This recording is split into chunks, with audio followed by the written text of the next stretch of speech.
Hello, welcome back to Suburban Hunt 365. I am DJ. We're actually at the lease today. And what we're going to be doing is continue on with our muzzleloader series here on this channel.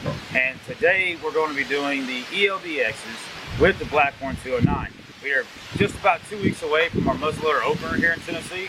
And I'm actually going to be sighting my muzzleloader in for what I'm going to be hunting. So, what we're going to do is we're taking our Blackhorn 209 and we're going to be doing our ladder test.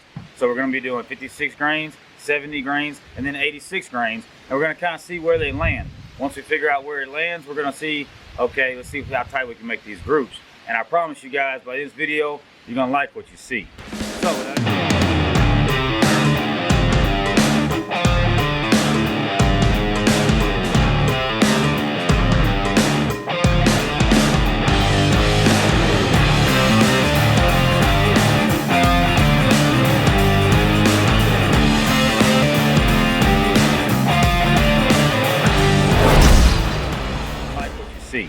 So without any further ado, let's go ahead and let's do the 56 grains Blackhorn 209.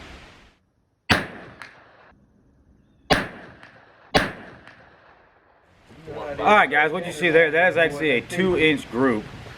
Not terrible, not a bad way to start, right? Okay, so 2-inch group with 56 grains. Let's move into the 70 grains and see how they do.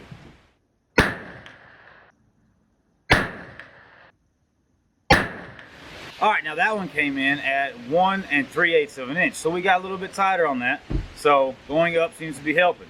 So let's see if going to the 84 grains makes it even tighter. 84 grains, Blackhorn 209.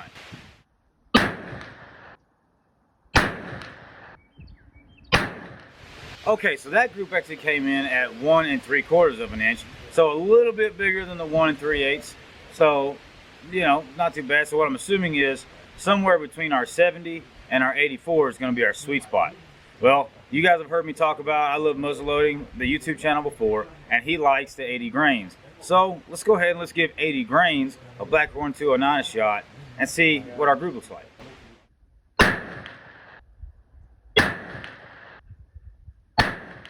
All right, that one came in at 1 inch. So we got MOA at 100 yards, which I truly do love. So now we've got us a nice tight group, 1 inch at 100 yards. Like I promised you guys, I want to push this thing. I like to see if we can get it out to 300 yards, but we'll see. So let's go ahead and let's go back to the range and let's try a 200 yard shot. So I have these targets here, and what I've done is I've put 3 of them in a row because I'm not 100% sure how much drop there's going to be with these particular projectiles. Now in the Conus scope, this is a Conus Pro 3x9 by 40, and according to the user's manual, the lines on the scope are zeroed in, crosshairs at 100, the next tick mark is 125, the first line is 150, followed by 175, second line 200, 225, third line 250, 275, and then finally there at the top of that post is supposed to be 300 yards. Now, whether or not that's going to be accurate with this particular load, we don't know, and it's kind of what I'm going to be testing here.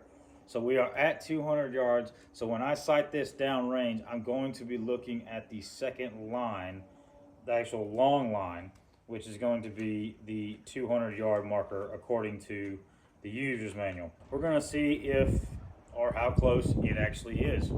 So let's put down rounds down range, and we're going to see what kind of groups we get at 200 yards. I'm really interested to see how that's going to work out. So enough talk, let's shoot. All right.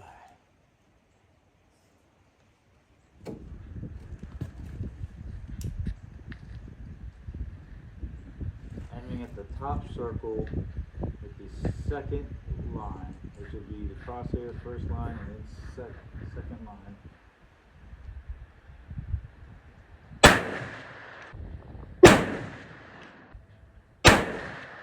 Okay guys, from what I'm looking at the spotting scope, which you guys just saw the same thing in that view there, I'm pretty sure I just put 2 bullets right on top of each other at 200 yards. 200 yards. This is a 3x9. I could barely see that scope with the crosshairs. When I hit that crosshair is covering that entire circle at this range, and it hit 2 right next to each other.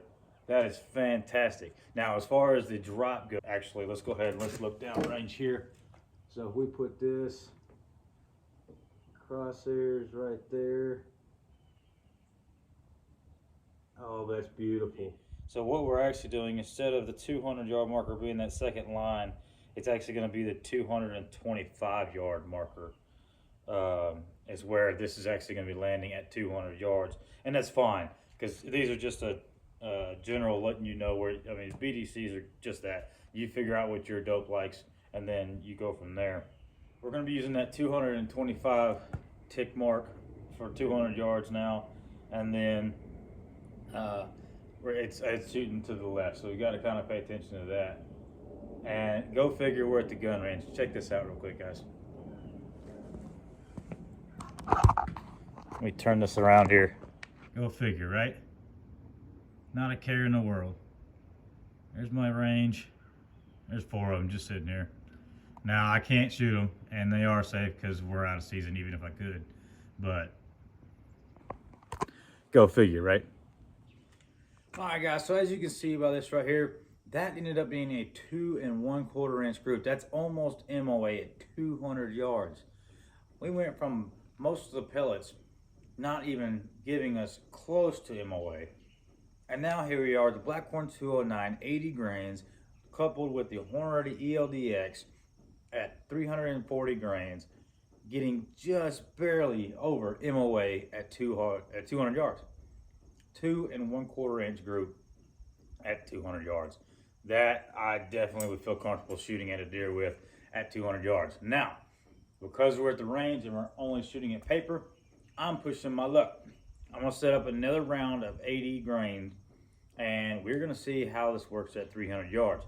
Now, as I told you earlier, the Conus 300-yard marker is the very top of that bottom pylon on the crosshair there. So I'm gonna be using that, but I got a feeling it's gonna drop below that, which is gonna be kind of in no man's land for the scope. But so what I wanna do is I wanna see how far it'll go with that post, where that's gonna land me as far as what this scope's capability is, how far with this particular combo, because so far I am in love with this combo. This is probably what I'll be using here on out. It is the 80 grains Blackhorn 209 with the Hornady ELD-Xs. Now, that being said, during this deer season, I will be using other ones because I want to see how it works on the deer. This will be the first combo that kills this year. I can guarantee that because I'm going to use it until I harvest one, see how well it does, and then I may move on to other combos to get an idea of how those different projectiles expand in the deer, wound trails and such. So, but getting back to this, let's see how we do at 300 yards.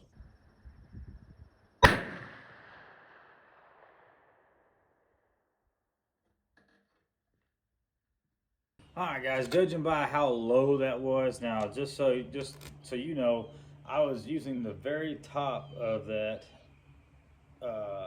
crosshair, if you will, or that column there at the bottom. At the very top of that, I was aiming at the very top bullseye on that target, and it still hit extremely low, extremely low. So we're not going to be messing with that. It is starting to rain here, so we're going to go ahead and we're going to pack this up. But before I do, just because I want to, we got a 200-yard gong out there. I'm going to put one more round in this. Let's see if we can get that 200-yard gong.